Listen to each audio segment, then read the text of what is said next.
Hi all, ಇದು Tuesday evening mini vlog ಆಗಿರುತ್ತೆ. ಇನ್ನು ಕಾಲೇಜಿಂದ ಬಂದಮೇಲೆ ಫ್ರೆಶ್ ಅಪ್ ಆಗಿ ಗ್ರೀನ್ ಟೀನ ಕೂಡ ಕುಡಿಯೋಣ ಅಂತ ಕುಡಿತಾ ಇದ್ದೀನಿ.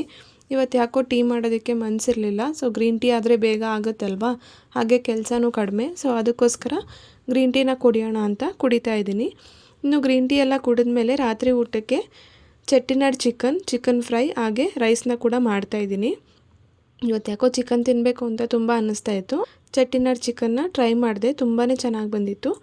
ಹಾಗೆ ಊಟ ಎಲ್ಲ ಮುಗಿಸ್ಕೊಂಡು ಆದಮೇಲೆ ಒಂದು ಕ್ರಾಫ್ಟ್ ವರ್ಕ್ನ ಕೂಡ ಮಾಡೋಣ ಅಂತ ಮಾಡ್ತಾಯಿದ್ದೀನಿ. ಪಿಸ್ತಾ ಶೆಲ್ಸು ಹಾಗೆ ಕಾರ್ಡ್ಬೋರ್ಡ್ ಶೀಟು ಜೊತೆಗೆ ಪೇಂಟ್ನ ಕೂಡ ಯೂಸ್ ಮಾಡಿಕೊಂಡು ನಾನು ಈ ಕ್ರಾಫ್ಟ್ನ ಮಾಡಿದ್ದೀನಿ.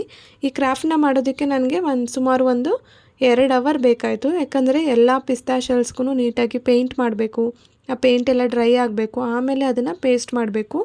ಸೊ ಇಲ್ಲಿ ಪೇಂಟಿಂಗ್ ಮಾಡೋದೇ ತುಂಬಾ ಟೈಮ್ ಹಿಡಿತು. ಇದನ್ನು ನಾನು ಸನ್ಫ್ಲವರ್ ಥೀಮ್ನ ಇಟ್ಕೊಂಡು ಮಾಡಿದ್ದೀನಿ. ಸೊ ಹೇಗಿದೆ ಅಂತ ಕಮೆಂಟ್ ಮಾಡಿ. Thank you.